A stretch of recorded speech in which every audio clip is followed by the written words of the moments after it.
அதாவது நம் தமிழகத்திலே எத்தனையோ துறைகள் இருந்தாலும் நமக்கு அதிகப்படியான வருமானத்தை தரக்கூடிய துறை நம்முடைய சாராயத்துறை மட்டுமே.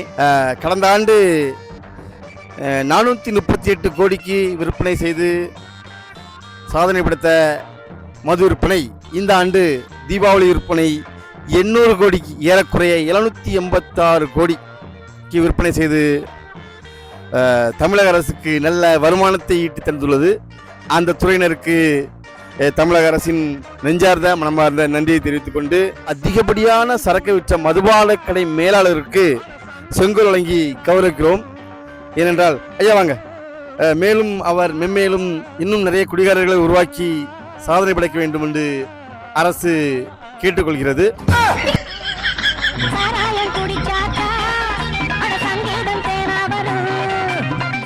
தமிழ்நாட்டின் அதிக மதுக்களை விற்று நிறைய வாழ்க்கையை அளித்த மதுக்கடை மேலாளர் ஒரு சில வார்த்தை உங்கள் முன் பேச போகிறார்.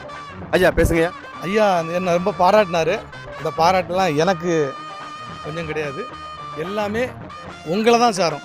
இந்த விருது எல்லாமே உங்களுக்கு நான் சமர்ப்பிக்கிறேன்.